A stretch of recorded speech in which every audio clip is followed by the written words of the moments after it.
is Big Play Detroit. I am Chris Castellani. Welcome in. Just me riding solo today. Austin is out with a personal issue that we will discuss at the end of the show. But obviously, plenty to talk about all across the state of Michigan Lions kicking off preseason. Bryce Underwood continued to make some comments about Ohio State that I want to talk about. But we will begin with the boys of summer.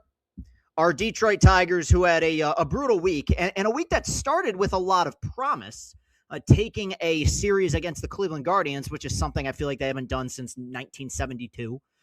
They won 2 out of 3 games against Cleveland, shutting them out in that third game without striking out a hitter, which was something that Major League Baseball hasn't seen in 12 years. Ironically, the last time it happened was a game that the Tigers played. I think it might have been an Anibal Sanchez start, but don't quote me on that. But either way, Tigers take 2 out of 3, and then I was going to say bounce back. In fact, they do the opposite of bounce back. They take a beating against the Chicago White Sox, getting swept out of Comerica Park. They had an opportunity, had they have swept the White Sox, to jump into first place. Now they find themselves 60-64, 5.5 games out of the division, only 1 game out of that final wild card spot, and only half game ahead of Minnesota and Cleveland for second place in the division. So it continues to be the weirdest American League we've seen in a long time. Let's just call it for what it is. It's the weakest American League we've seen in a long time. There's a legit chance that a 79-80 win team is going to make it into October, and there's a chance Detroit ends up being that team. Look, I've watched enough baseball to know how this works, and I've seen enough seasons that just dragged on and on and on and on to know how this stuff works. I'm not burying them yet. I'm not. The Tigers got thoroughly outplayed in this series against the White Sox. I think that's what's the most disappointing part of that is I don't really feel like there's a scapegoat here. The games that drive me nuts are when I feel like one side of the ball does their job and the other just doesn't show up. We've seen this many times over the last several years where the team pitches really well. It's a 1-0 game or a 2-1 game, and the offense just fails to capitalize on any opportunities with runners in scoring position, and they end up losing a low-scoring game. While those opportunities were there in this series against the White Sox, this was a thorough beatdown. Even though the last 2 games were relatively close, this is a Detroit unit that all year, even in their struggles, has gotten by with really solid starting pitching, came into that series against Chicago with the best starting pitching ERA, at least in the American League, if not in all of baseball. You have 3 guys that got hit. I mean, Anderson, 5 innings, 3 runs. Okay, that's acceptable by his standards, but Melton had his worst start in months. Job got hammered. I mean, just absolutely hammered, about as bad as we've seen a Tiger get lit up in that 1 inning. And there were rumors of pitch tipping. I don't know what's going on. The White Sox offense has become the most pestilent in the American League. They remind me, honestly, of the Blue Jays last year. And I think I said that in one of my post-game videos where it's like, I don't know how this happened, but top to bottom, it's just grinded out at bat after grinded out at bat, guys making contact, moving runners. They had so many innings in which they led off with a single, a walk, or a double. I think they had 6 leadoff doubles in this series alone, 4 of them in that second game against Troy Melton. So, yeah, I mean, I'm not going to say that they caught Detroit at a bad time. In fact, it seemed like Detroit was surging. It was a statement series for the White Sox, who I've been intrigued by and I've been following this year, but I've been kind of waiting for the other shoe to drop because, of the way things have gone for them the last few years. At least for 2026, it appears like they're here to stay. I mean, they just beat up Detroit, and it's pretty surprising to me that it's all happened this quickly. But people, because of a series like this and because of what happened, I understand it, are ready to say that this team is done, cooked, no postseason. I'm still not going to say that yet. One, because of the standings. I can't call a team that's a game out of a playoff spot dead. I'm sorry. Like, I don't think that I'm irrational for doing that, especially with the way things have gone over the last few years with the highest of highs and the lowest of lows. What has been weird, and this was not the case in the early part of the year, but it's definitely been the case probably since the summer months began. This team hasn't played well at home, and they haven't played well against their division. I mean, the run that they had after trading Skubal and Mize, which was the run that kind of led people back into being intrigued by this team again, where they went 7-2. That was a West Coast trip. They never play well on West Coast trips. They went 7-2.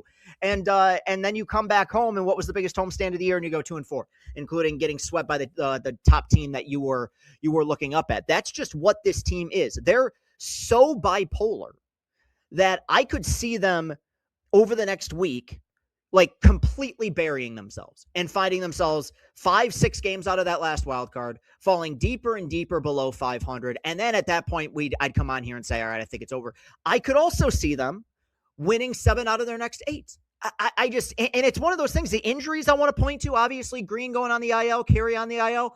I don't even know how much of that matters. It doesn't help, but Carey wasn't doing much before he got put on the IL. It's just a bizarre, strange team that I think when you have a group that's held together by this many young guys, and I know that you have certain veterans like Torkelson and these guys have been here for 5 or 6 years. Even Colt Keith is in his 3rd year, but you never really know what you're going to get out of them. And yeah, this most recent series against the White Sox, it was a disaster completely. And this bullpen is going to stay the way it is. Bullpen's going to stink the rest of the year.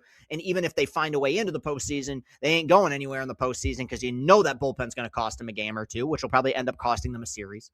Right? But this Dingler just went through his worst slump of the year.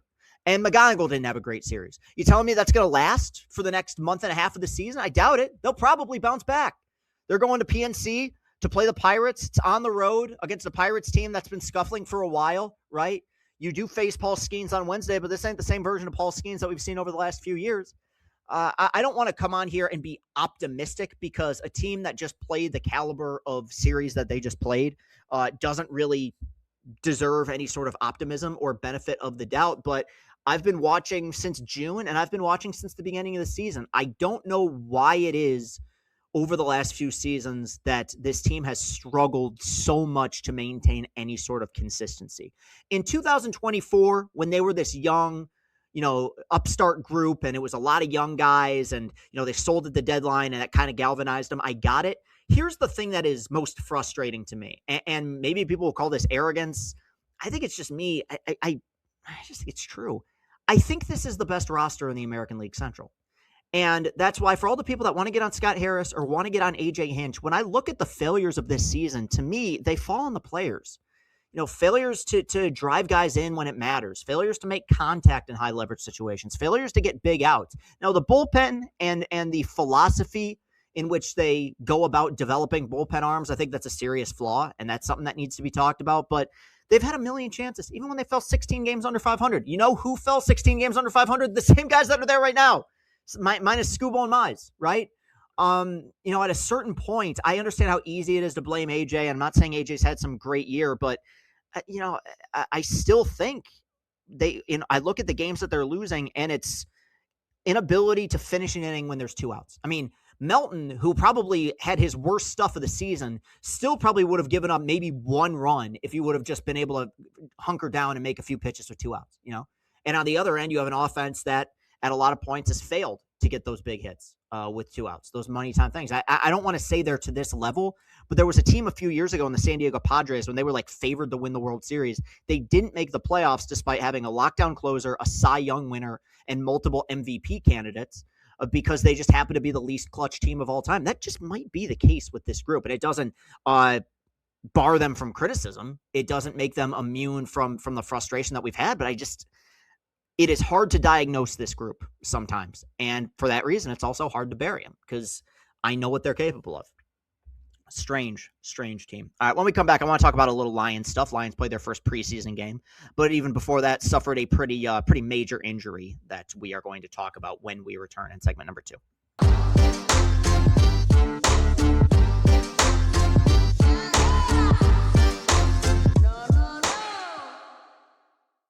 All right, we're back. Segment number 2, Big Play Detroit. Some, I would say, devastating news coming out of Lions camp this week. And I do want to talk a little bit about their first preseason game, though really there isn't a whole lot to talk about. It's preseason football, but this is big news.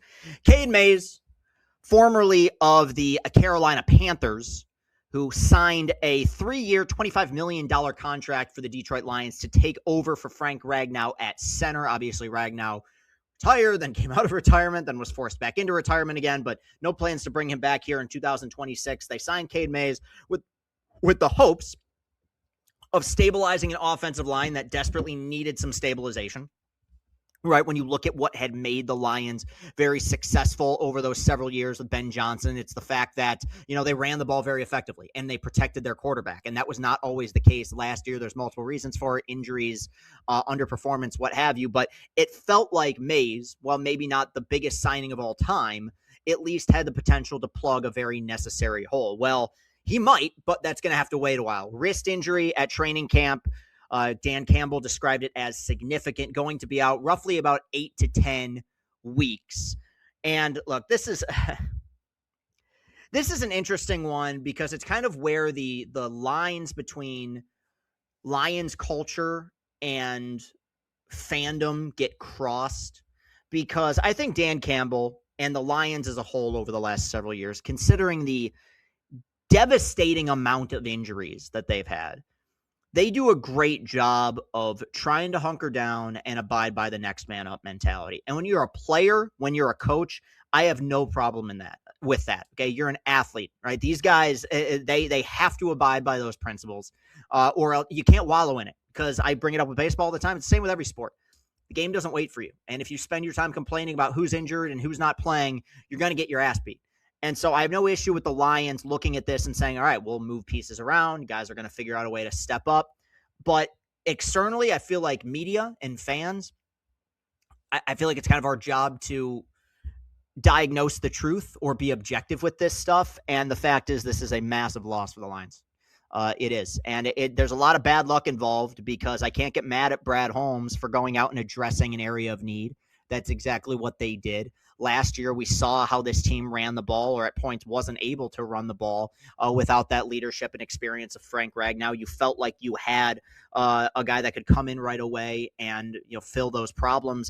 Cade Mays, and now he's out for a while. Look, this isn't an entire season injury, but it's going to take some time for him to come back, and it's going to take, even when he comes back, it's going to take some time for him to get to 100%. So does this change how I feel about the team?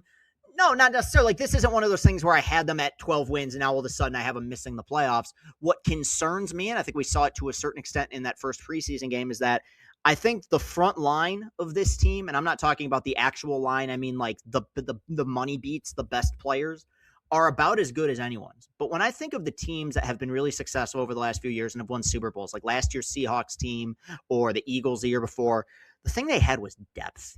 Guys went down and you could replace them with somebody that maybe wasn't as good, but wasn't somebody that was going to come in and get picked on. And when I look at this offensive line, when I look at this secondary, I think when you look at the Lions first 22, you say, God, this is a pretty good roster. Once you get beyond that, I think there's a lot of concerns about depth in certain areas. And we have seen those areas, whether it's the offensive line last year, the secondary over the last few years, the lack of ability to add a second pass rusher outside of Aiden Hutchinson.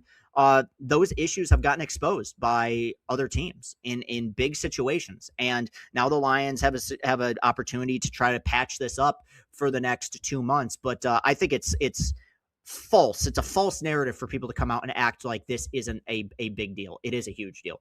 Just because it isn't your star running back or star quarterback doesn't mean that this doesn't impact the game a ton. I think losing Cade Mays for a time is a big loss for that Lions offensive line. I think it's a big loss for Jared Goff, right? You want to keep your quarterback upright. Lions also played their first preseason game against the Cincinnati Bengals. I'm not going to talk a ton about it. Enos Rakestraw played, got injured again. Seems like he's going to be fine. The one thing I'll say, and it's something that was talked about a lot over the last few years, largely because of the instability that was the Hendon Hooker draft pick. But backup quarterbacks are one of those weird things in this league where they're very unimportant until they can become extremely important. And like with any team, if Jared Goff is out for an extended period of time, the Lions are probably cooked, right? You could say that about any team. Mahomes goes down, Drake May goes down. I mean, whoever, Josh Allen goes down. Your backup quarterback just isn't going to be able to fill that void.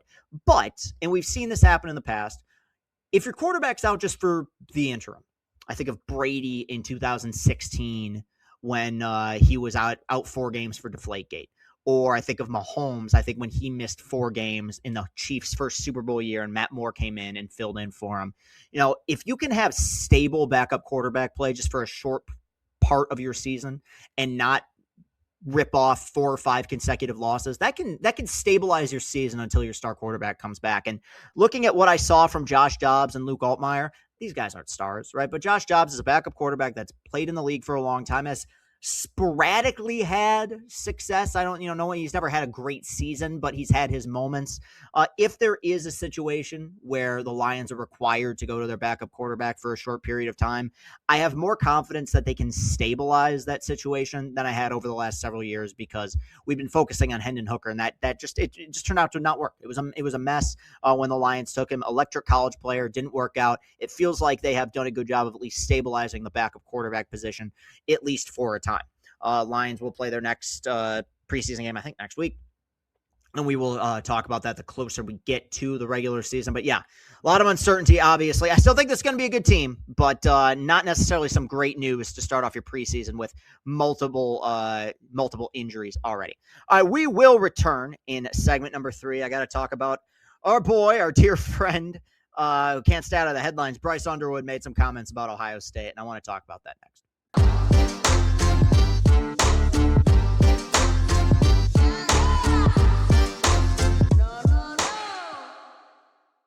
All right, segment number 3 here on Big Play Detroit, and I want to circle back around. This is sort of an offshoot of something we talked about the other week regarding Kyle Whittingham and some of his comments about Ohio State. But Bryce Underwood, back in the news. I feel like he's in the news every time he speaks to anyone at this point. The guy is seemingly incapable of giving a boring interview. But was asked about the Ohio State game and came out and made these comments basically saying, it's just another game, just with guys in a different color. That's how I see it. Essentially trying to downplay the importance of the Ohio State game, I guess. Bryce Underwood needs media training, man. I'm sorry. And I think maybe he's gotten better. And I might even sound like I'm contradicting myself a little bit, because I defended Kyle Whittingham last week when I talked about the comments that he made and saying that I don't need hatred in this game. I need intensity. And Whittingham still said it's an important game. It's of the utmost importance that we win this game. He said that to the media multiple times. He didn't come out and say, I hate these guys. I can't wait to rip their heads off. And when you're a coach, it's much different than how you talk about this game as a player, because the coach is the leader of this thing. Okay. And kind of needs to provide that steady hand. Yes, you want to see intensity brought to the Michigan-Ohio State game. It's a requirement if you want to compete in and win this game. But at the same time, and we've seen this in this rivalry, coaches who were so psyched up or so pumped up about this game and so fired up that they had to have a game plan that made a difference, that they ended up psyching themselves out. It's happened to Ryan Day multiple times, where you get into this game and you coach scared. Right? It happened to Harbaugh, right? Where they were so adamant of we have to win this game a certain way. We have to be tougher. We got these down brown defenses. Ohio State is by far the most talented offense we're going to play all year. And we probably can't just do man-to-man on crossing routes and expect to have the same success. And Ohio State came out in that 2018 game and put up 62, right? Or I think of the 24 game where Ohio State was so insistent that we have to be tougher than Michigan. We have to run the ball. We have to beat them and punch them in the mouth instead of utilizing their top tier receivers. And Michigan ended up winning what was a really ugly rock fight, 13-10 in Columbus. So as a coach, I'm okay with that steady hand. As a coach, I'm okay with the things like what Kyle Whittingham has said. As a player, it's different. And I feel like if you're going to step on Michigan's campus, and if you're going to play in this game, and if you're going to try to win this game, you need a crash course on what it means to play Ohio State. And I'm not saying that what I am saying is rational. Okay, it probably in the grand scheme of things isn't, but college football isn't rational, and rivalries aren't rational. This game, I don't care how you slice it, matters more than other games. It does. You could say it matters more than any regular season game that there is in college football. And I know that we live in a different age. I know that we live in the age of NIL, where guys maybe choose to go to certain colleges, not because they fell in love with the campus, but because they got the money. And we live in the age of the portal, where maybe a guy only plays at Michigan for 1 or 2 years. I understand that. It's still Michigan, Ohio State. There are still certain pillars, certain characteristics, certain attributes that you have to bring to this game, where if you don't bring them, you're going to get punched in the mouth. And I think Underwood, this is a guy who right now, I don't think understands how unpopular he is. He's not popular nationally. He's not really respected, quite honestly. I mean, Ohio State laughs at him. A lot of the Big Ten, a lot of pundits laugh at him. Locally, there's question marks about if he's even the guy. It is baffling to me that he thought it was a good idea to come out and say this. Does it change how I feel about him as a player or his skill set? No, we know what the skill set is. But we also know that same skill set went 8 for 18 with 63 yards against Ohio State last year. Objectively speaking, one of the worst quarterback performances this rivalry has seen in the 21st century, probably ever in this rivalry. Like, straight up. I don't think he's doing it on purpose, but like subconsciously, you also almost make it seem like you're trying to undermine what a disaster that game was for you, Bryce Underwood, a year ago. And the fact is, this stuff gets solved on the field. That's what's great about sports. That's what's great about college sports. These comments could mean nothing in a few months if Bryce goes out against Columbus. If Bryce goes out in Columbus and balls out against Ohio State and they win, right? But if they lose and he lays another egg like what he laid last year, this comment of it's just another game, just guys with a different color, will be plastered on everywhere across Columbus. That's what they do. That's one thing I'll give Ohio State credit for. They hate Michigan. They're way better at hating Michigan than Michigan is at hating Ohio State. And comments like this, I think, are a prime example of it. All right. I just, even as a fan, you feel it. And it scares me that a player would come out and have that kind of mentality, quite frankly. I'll put it this way. I've seen my late father, I probably saw him cry maybe 4 or 5 times total in my life. I'm sure there was more times where he did, but he tried to hide it. You never like to see your parents cry. One of them was when I gave him a big hug after Michigan beat Ohio State in 2021. Okay. I mean, this was as stoic a human being, especially as stoic a sports fan as there was. That's how much this game matters to people. It's out of respect to them. I say this, it's not just another game. It's not just a team in another color. And if that's the approach that you're going to take in this game, I'm telling you, that is not the approach that the team in scarlet and gray is going to have. And you're going to get beat up if maybe it changes. I'm going to throw out a prediction here, and then we'll end this segment. I bet in the next few months, he reneges on this. I bet he comes out and he says, yeah, that was stupid. I shouldn't have said that. I've gotten an education. I've been to sensitivity training, and I've learned that how appropriate it is to hate Ohio State. Because if this is your mentality, boy, you're in... You're probably in for another 8 for 18 game, quite frankly. Sorry, dude. So, yep. All right. When we come back, I want to do a little bit more Tiger stuff. It is going to be our All Say This segment, as I want to, once again, I want to talk about the trade deadline, which I didn't think I would have to do, but here we go. All right. I'll talk to you guys in a second.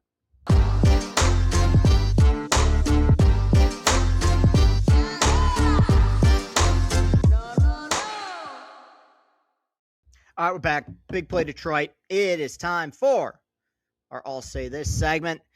Here we go. More Tigers talk. I'll say this. Scott Harris did the right thing by selling at the trade deadline. We've gotten a lot of revisionist history over the last few weeks, especially over the last few games, because the Tigers in a situation where they came in 2.5 back of the Chicago White Sox. You sweep that series, you jump into first place, right? You end up getting swept, now 5.5 back of first place, game back of that final wild card spot. And of course, you look at the roster and you wonder, man, what could this have been if they would have kept Tarek Skubal, if they would have held on to Cade Mays, if they would have maybe upgraded their bullpen. And it's led to some people saying that Scott Harris ultimately made the wrong decision to go out and get what I thought were some pretty legitimate pieces in both the Skubal and Cade Mays deals. I'm sorry, he still did the right thing. Look, it's a cruel business, but it's one of those things where in baseball specifically, I feel like we almost immediately pivot to blaming a manager or a front office or an owner for a team's struggles. And a lot of that I understand when you're talking about a sport that doesn't have a salary cap, that the money you spend and the control of the owner, like it does matter a little bit more. But it speaks to something I brought up in the first segment, which is I put these failures largely on the players. And Scott Harris, I don't think wanted to sell. I think he felt like he had to. And when you look at where this team was, look, man, if you want to say to yourself, well, you know what? If they go on another run like what they did in 2024, then they're going to regret then they're going to regret trading Skubal. Okay, but you guys understand, they went 33-11. If that's what you're banking on, a historic lightning in a bottle, all-time crazy run, that's not the way you should look at things if you're a front office. The day before Tarik Skubal, or the day of Tarik Skubal's final start as a Tiger, they blew a 7-run lead with the same bullpen that they still have, right? They skipped a Cade Mays start knowing he was probably going to get traded. And they looked at a position where they said to themselves, look, we can do one of three things, really. We can stand pat and try to run it back with this roster that up to this point is a sub 500 roster. We can try to buy, in that case, essentially punting our future and potentially getting rid of several key pieces that we're developing through our system. Or we could sell these 2 starting pitchers we have and still give ourselves a relative shot of competing for the postseason, which is what they've done. Most recent series was terrible. They're a game out of a playoff spot. It is still incredibly possible that they find their way into October. Sorry, he did the right thing. He did. I just, because the chances, unless you win a World Series, right, which they weren't going to do, everyone would have looked back on the Tarik Skubal thing and said they should have just traded him. They shouldn't have kept him had they have held on to him, right? I think that he was able to get the best of both worlds. And the counter argument to this, that I hate to be this guy. I think people who are saying, well, why didn't they upgrade the bullpen? Because they were sellers. Like, do you understand baseball at all? They were selling. That's why they didn't add bullpen pieces. That's what you do at the deadline. You either buy pieces for today or you sell pieces for tomorrow. And that's what they did. They sold the pieces they had, and they got back guys in Zaire Hope and River Ryan and Cash Mayfield that they hope can be pretty darn good. And not to mention, this just shows how fragile fans' belief is. People were kicking Tarik out the door and acting like we didn't need him. Now all of a sudden you wish you had him back. I don't know. That's another. I don't want to go down that road because, Tarik the other day threw a career high in pitches, which I know some people got really upset about. But it's like, man, y'all try to act like the guy wasn't of that much importance. He's incredibly important. He's the best pitcher in the world when he's at full strength. I know I'm kind of all over the place, but this is an area where I am going to defend Harris. The season didn't go the way that they wanted it to, and this team had an endless number of opportunities to play their way into position where they could have been buyers. If I'm looking at Harris deadlines, I feel way worse, or I'm way angrier about the 25 deadline than I am about 26, because that team earned the right to be buyers, and you got them Charlie Morton and Chris Paddock and Rafi Montero and Paul Sewald and thought that it was going to be a good idea. This team did not do enough through their first 110 games to warrant your president of baseball operations saying, we believe that we can win a World Series this year. A World Series. Not win the division, not make it back to the ALDS. That would have meant nothing. Win a World Series. You didn't have the roster for it, and you didn't have the record for it. And because of that reason, Skubal's gone and Mize is gone. And while I would like to see this team get hot and make it to the postseason, I can't lament what's happened. Okay, you can't go 6-22 in May and then have me look at you with sad puppy dog eyes as if you're somehow a victim. You dug your own grave with this. And because of that, Harris was forced into making that decision that hopefully in the long run ends up being for the best. All right. That'll do it for this segment. I say every week that I'm done talking about the deadline. I guess I'm probably not. I'm probably just going to keep talking about the trade deadline until I'm 100 years old, and that's fine. I've accepted that. Okay, when we return, I want to talk about a guy who doesn't play in Michigan anymore, but used to, and that's J.J. McCarthy, who got some bad news in this most recent week. We will discuss that when we return.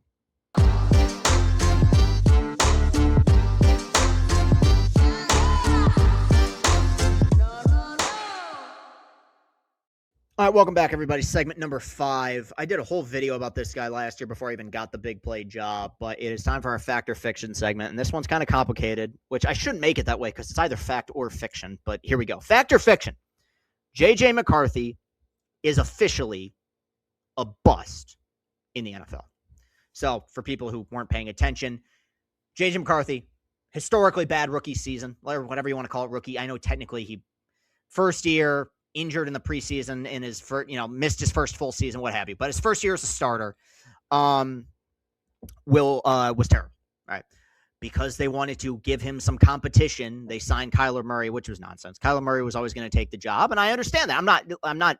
I don't lament what's happened to JJ in that sense. I don't think that he's a victim of anything, and I'll talk about that in a second. But now Kyler Murray, the presumed starter, is the starter. It was named the starting quarterback for the Minnesota Vikings.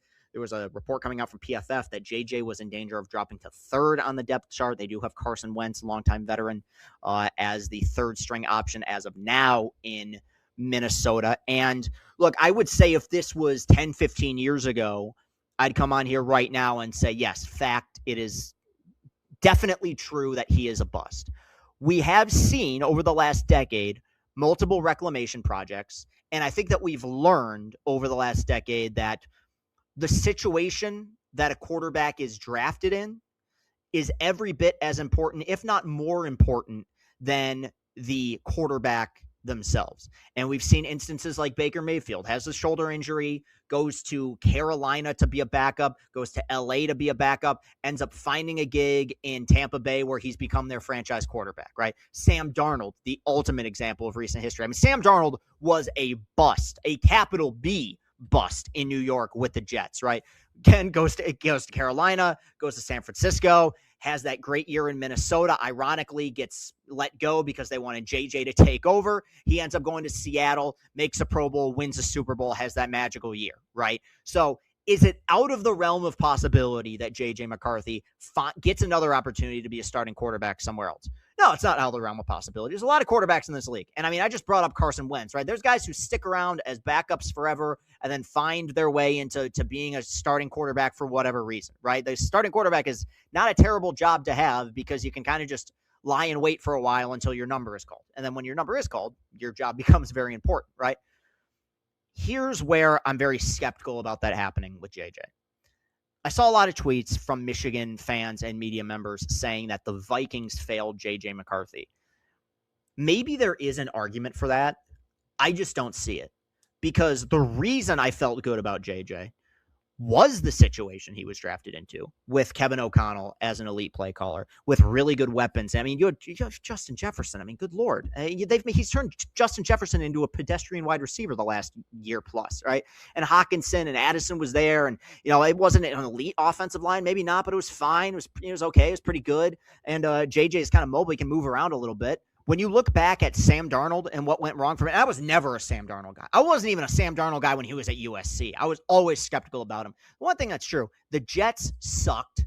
Adam Gase was a hack. And not only was Adam Gase a hack, but Adam Gase never really believed in Sam Darnold either, right? And so you put Sam Darnold in a situation where he has no weapons. He doesn't have a coach who believes. And of course he was bad, right? And then, he went through the reclamation projects and he paid his dues as a backup and then ended up becoming a Super Bowl winning quarterback. I would like to know what happened where people feel like the Vikings failed JJ. To me, the only failure, I guess, is that towards the end of last season, JJ looked a little bit better. And while I don't want to put a ton of stock into preseason, I watched the outing he just had in his most recent preseason game. He looked terrible. It's shocking to me he's this bad. I don't want to have this whole argument again about how he was in college and the impact of it, and because it always opens up another, it opens up Pandora's box to talk about the Connor Stallion stuff. The one thing I knew about JJ, the guy was accurate. Okay. And when I'm seeing him just airmail 10-yard out routes, 15 yards over guys' heads, it's just stunning to me. It looks to me like a quarterback who has lost all of his confidence. And for that reason, unfortunately, I think I got to say fact, because I don't know if he's ever going to find himself in a better situation than what he found himself in Minnesota. And for the record, I feel bad about this. I like JJ a lot. JJ was my quarterback at Michigan. I think that JJ has become the poster child of that Michigan cheating scandal. And because of that, a lot of people's frustrations towards that run, they like hammering JJ because of it, as if I don't know if he did anything wrong, right? I think he said all the right things, generally speaking. I just, it's sad to watch, really. That's like, I don't really take much joy in seeing guys like go out and just completely fail, which is what's happened. I hope I'm wrong about this. I hope he gets another opportunity and he proves himself, because the skill set is there. The guy's got a big arm. He's mobile. And there was a time where he was accurate, but right now, Minnesota with a above average Kyler Murray could be a threat to win this division. And for that reason, you had to kick JJ to the curb. And he's still on the roster. Who knows? Maybe he still ends up playing. You never know who's going to stay healthy. But it's pretty shocking situation for anyone who saw the kind of talent that this guy had at Michigan. He was their guy. I mean, I still maintain the belief they needed him to get that team over the hump. That was a necessary change in 22 when he became the guy over McCarthy or over McNamara. Sorry, too many M's. It's pretty shocking, but people are doing some grave stomping, and I get it. All right, when we return, gambling segment, final segment, then we will head out. Talk to you guys in just a bit. Be right back. Big Play Detroit is brought to you by FanDuel. Baseball fans, think you know who's hitting a homer today? Well, FanDuel is giving you a free chance to call your shot with daily dingers. Joining the action is easy. Just make your free pick on who's hitting a home run in their game, and if you're right, you'll get a profit boost to use on your next bet for a chance at extra winnings. You've got nothing to lose and a lot to gain. And don't forget, you can make a free pick every day during the MLB season. It's just another reason why FanDuel is the home for home runs. So, are you ready to play your game today? Join all the action at FanDuel.com/BigPlay. That's FanDuel.com/BigPlay to play daily dingers and make your free pick on who's hitting a homer. Play ball and swing for the fences on FanDuel, an official partner of the MLB. 21 plus select states for Kansas and affiliation with Kansas Star Casino, 18 plus DC, Kentucky, Wyoming. No purchase necessary. Option in required. Bonus issued as non-withdrawable profit boost tokens. Restrictions apply, including any token expiration and max wager amount. See terms at sportsbook.com/FanDuel. Gambling problem, 1-800-GAMBLER, 1-800-MY-RESET. Call 1-888-789-7777. Visit ccpg.org/chat for Connecticut. Visit mdgamblinghelp.com for Maryland. Visit gamblinghelpma.com. Call 1-800-327-5050 for Massachusetts. Call 1-877-8-HOPE-NY. Text HOPE-NY for New York. Call 1-877-770-7867 for Louisiana. All right, final segment here, Big Play Detroit. This is our gambling segment brought to you by FanDuel, and this is not necessarily Detroit related. I try to have something of a Detroit slant with the gambling stuff, but obviously with football season right around the corner and people are taking, their future bets out and betting on teams over under for win totals. And one team that I want to discuss because I think they've been an obvious regression candidate for a lot of people, and yet their over under remains 9.5, and it's still at plus money to take the under. And that is the New England Patriots. Okay. Patriots made the Super Bowl last year. Played terrible in the Super Bowl. I know the score wasn't that bad, but basically got completely boat raced by Seattle. Drake May got beat up. You have an off season where there's a whole Vrabel, Rossini stuff, which I don't even want to touch, but I feel like that's got to have some impact in that locker room. But I do know Vrabel to be a good coach, and I know Drake May to be a good quarterback. What I also know is that last year's New England Patriots were the luckiest team in the history of the NFL. And that's not me saying it with any sort of sour grapes. Like I watched the Patriots win 6 Super Bowls with Tom Brady, right? And every one of those teams was great to varying degrees, but they all had good rosters. And obviously they had a great quarterback. I'm not saying that Drake May and Vrabel won't have success in New England. I'm saying that last year's New England Patriots, a team that went 14-3 and made it to the Super Bowl, were wildly fortunate. I just checked in their 17-game regular season schedule a year ago. 13 of the teams they played have coaches that either resigned or got fired. And the ones that weren't, it was like New Orleans, which is, I think, first year of Kellen Moore. It was Carolina, who made the playoffs as an 8-win team. It was Cincinnati, where Zach Taylor's got, I feel like they just forgot to fire Zach Taylor. Like, it's crazy how easy their schedule was. And then they had a playoff run against a Chargers team that didn't have an offensive line, a Houston team that didn't have a quarterback, and a Denver team that didn't have a quarterback. They beat Justin Herbert, who stinks in the playoffs, C.J. Stroud, who had one of the worst performances I've ever seen, and Jared Stidham to get to the Super Bowl. Not to win the division, to get to the Super Bowl. And then you throw in the Vrabel stuff on top of that. I feel like karma just isn't there. They're under 9.5 wins is currently plus 25 on the FanDuel Sportsbook, which you should obviously be using. I'd hammer that. Hammer that. I'm not saying that their schedule is like ridiculously difficult this year, but look, they opened by going to Seattle. That's a loss. They have to go to Jacksonville, who made the playoffs last year, to Buffalo, to Chicago, to Detroit, to Los Angeles to play the Chargers. They have to go to New York to play the Jets. That'll be a win. And they go to Kansas City to play the Chiefs. Those are probably, most of those are losses. And at that point, you're getting right around that 9-10 win range. I would take under 9.5 wins at plus 25. I would hammer that. I'm doing you a favor with this because I'm shocked that the odds are that good. I mean, under 8.5 is plus 220. I'd almost consider taking that. Like, that's how strongly I feel about this, to be honest with you.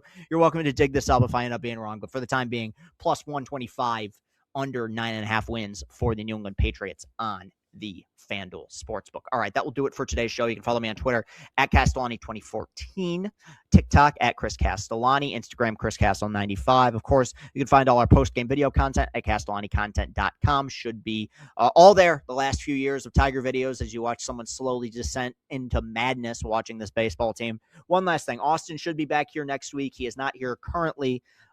He had an aunt that passed away from ovarian cancer. This came about very quickly, and it was a very severe and serious diagnosis. Obviously, there is a GoFundMe set up for her family that is all over my social media as well as Austin's. I will link to it and have linked to it over the last few post-game videos that I've done for the Tigers. So if you want to help out there, she's a mother with children. Just a really devastating thing, and it's obviously the reason why Austin was unable to join us today. So wishing the best for his family.